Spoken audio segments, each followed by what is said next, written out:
আসসালামু আলাইকুম। S A sports এর পক্ষ থেকে সবাইকে শুভেচ্ছা জানাচ্ছি। আসলে সবসময় ক্রিকেট নিয়ে কথা বলি, খেলাধুলা নিয়ে কথা বলি। তো বর্তমান পরিস্থিতিতে যেই বাংলাদেশের বর্তমান যে পরিস্থিতি, বেশ কয়েকদিন যাবৎ যে আহ, অস্থির একটা পরিস্থিতি চলতেছে বাংলাদেশের। তো এই বিষয়ে বিভিন্ন সময় বিভিন্ন কথা আসলে বলা যার যার দায়িত্ব আমি মনে করছি। তো সেজন্য আমাদের আলোচনা হয়তো বিভিন্ন সময় বিভিন্ন ধরনের হয়ে থাকে।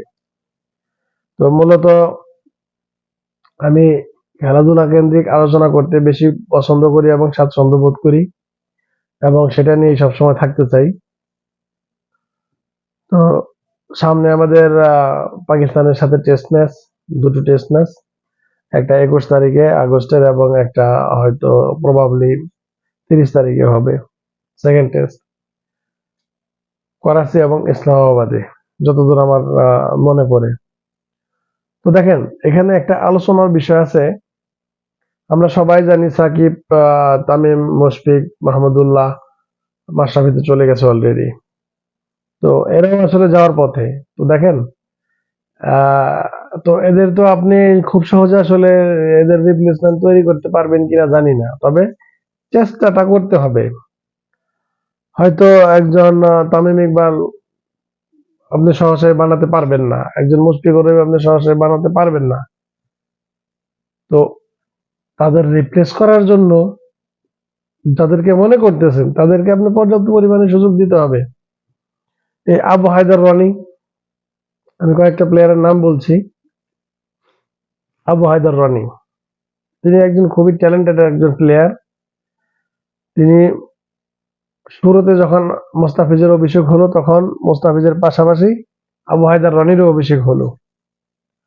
কিন্তু বিষয়টা এমন একটা পরিস্থিতি হলো, আবু হায়দার রনি একটা ম্যাচ খেলতে 1 বছর পর্যন্ত টিমের সাথে থাকতে হয় সুযোগ পাইতে হলে। একবার টিমে যা থাকে যায়, থাকে যায়। আবার তার পাশাপাশি মোস্তাফিজুর রহমান 1 বছরে হয়তো সবগুলা ম্যাচই খেলে যতগুলা ম্যাচ বাংলাদেশ খেলে। তো এইখানে আসলে বিভেদটা তৈরি হয়ে যায়। একজনের ট্যালেন্ট আছে, সে আসলে সুযোগ পাচ্ছে না দেখানোর জন্য, আরেকজনের ট্যালেন্ট থাক বা না থাক সে সুযোগ পাচ্ছে। এখন আমি মোস্তাফিজুর রহমানের কথা বলছি না, কারণ আমরা জানি মোস্তাফিজুর রহমানের ট্যালেন্ট সম্পর্কে সবাই জানে। কিন্তু আবু হায়দার রনি তার ট্যালেন্ট আসলে দেখানোর সুযোগ পায় নাই। শুধু আবু হায়দার রনি বললে ভুল হবে। এনামুল হক বিজয় থেকে শুরু করে, ইমরুল কায়েস থেকে শুরু করে, এখন বর্তমানের যে একদম নতুন সেট আপ, এদের মধ্যেও এদের মধ্যেও সেই শিকার হচ্ছেন। এটা অবশ্য বিসিবির পক্ষ থেকে, বিসিবিরাই করে থাকে, বিসিবির কর্মকর্তা যারা এবং সিলেকশন প্যানেলই করে থাকে। তো এখন বর্তমানে যারা নতুন আছে তাদের মধ্যে অলরেডি এটা হয়ে গেছে, পারভেজ হোসেন ইমনের সাথে, আফিফ হোসেন ধ্রুবর সাথে, শামীম হোসেন পাটোয়ারির সাথে। আপনি ধরে নিতে পারেন, আরেকজনের কথা না বললেই নয়, তিনি হচ্ছেন আমাদের খুবই dangerous opening batsman Rony Talukdar. এই ছেলেটাও না খুবই ট্যালেন্টেড একটা প্লেয়ার, তো তাকে ওরকম সুযোগ দেওয়া হয় নাই। রনি তালুকদার বাংলাদেশের ইতিহাসের মধ্যে এমন একজন টি-20 স্পেশালিস্ট প্লেয়ার, যার একটা ম্যাচ খেলতে, একটা আন্তর্জাতিক ম্যাচ খেলতে 8 বছর অপেক্ষা করতে হয়েছে। এখন একজন বিস্ফোরক ব্যাটসম্যান যার ন্যাশনাল টিমে একটা ম্যাচ খেলতে 8 বছর অপেক্ষা করা লাগে, তো তাহলে সেই দেশে এরকম বিস্ফোরক টি-20 ব্যাটসম্যান কিভাবে আসবে? আবু হায়দার রনির মতো বোলাররা কিভাবে আসলে ন্যাশনাল টিমে থাকবে, যেখানে অনেক ধরনের হালের বলদ দিয়ে আসলে চেষ্টা চালানো হয়েছে আমরা জানি। তো আমার দেখা আবু হায়দার রনি এবং মুস্তাফিজুর রহমান বাংলাদেশের সেরা লেফট আর্ম পেস বোলার।